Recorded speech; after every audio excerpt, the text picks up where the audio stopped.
Hey y'all, it's Trish with Arch Legacy Firm. Thank you for joining me for Whiskey and Wills.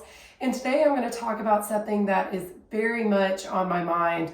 So Stephanie and I just got back from Napa Valley for a conference called the Special Needs Symposium.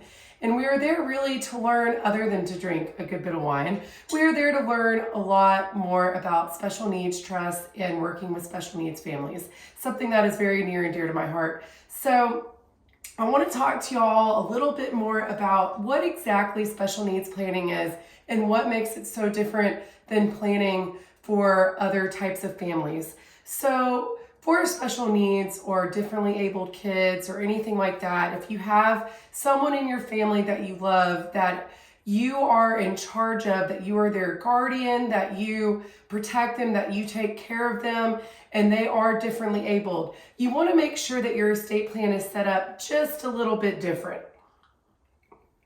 So number one, all special needs planning needs to be centered around the special needs individual. It needs to be specific to them. What are the goals for them? What are they capable of? Instead of looking at their disability, let's look at their capabilities and make sure that we know, can they live independently? Should we support them to live independently and have supported decision making? Because this is really important.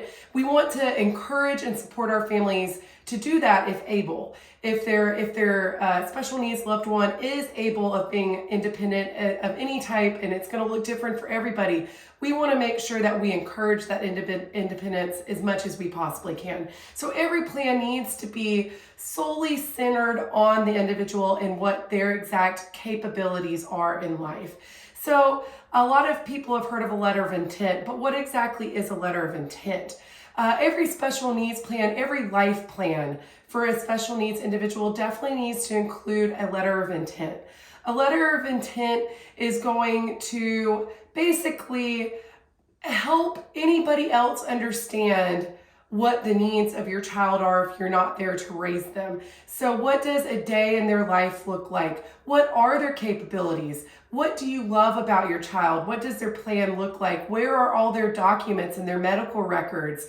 And you just want to make sure that if someone had to step in and fill your shoes, that this letter of intent would give them all of the resources they need to be able to do so. Honestly, you should be able to hand it to a stranger, and the stranger would be able to actually feel some type of connection to your child and fully understand exactly what it would take to raise them or to continue to guide them through life. So letter of intent is an extremely important thing to include in any type of life plan or estate plan for your special needs loved one.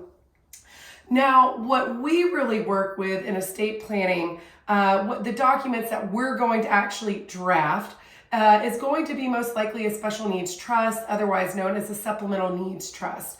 And the goal of any estate planning for a special needs loved one is to make sure that if they qualify for government benefits of any type, that those government benefits are protected. So we want to make sure that they do not get any money outright from anybody, whether that be grandparents, aunts and uncles, parents, anybody. We all know you want to protect and shower love and money on your loved ones if you're capable.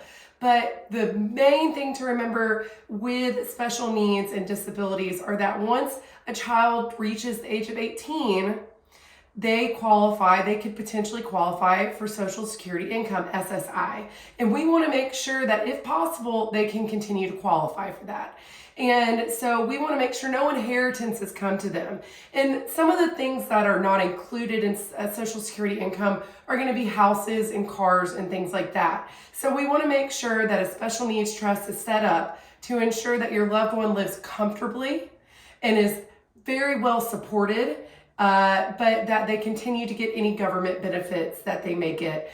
And so this will even include some benefits that they may get while as minors, while living with their parents, if their parents qualify for these type of government benefits as well. So no matter whose estate it is or where the money's coming from, if you have a special needs loved one that is or could qualify for government benefits down the road, special needs trusts really are so important to ensure that your loved one can continue to get those benefits. So this is just a very, very high level of special needs. It's really important to create a team, a supportive network around your child so that if anything happened, people would be able to step in and fill those shoes. So for example, a financial advisor that knows how to work with special needs and what's involved with that, an estate planner that knows how to draft a special needs trust and that can continue to work with the family to morph, because when your kid's young, this plan's going to change drastically year after year after year, because your letter of intent is going to change drastically. Everything is going to change as your child grows and different capabilities become apparent. So we want to make sure that we stay on top and keep everything updated. I had so much fun learning at the Special Needs Symposium, and I'm very excited to join the Academy of Special Needs Planners. And I've been reading this wonderful book by Hal Wright, The Complete Guide to Creating a Special Needs Life Plan, and this has been so informative. And it helps me understand better too, because I want to be able to put myself in the shoes and really be able to empathize with my clients and make sure that their child is protected with a 360-degree plan. So I hope all of y'all have a wonderful week. It's beautiful weather here in Georgia, so I'm super excited to go enjoy our spring lake weather, and cheers everybody. I hope y'all have a great day.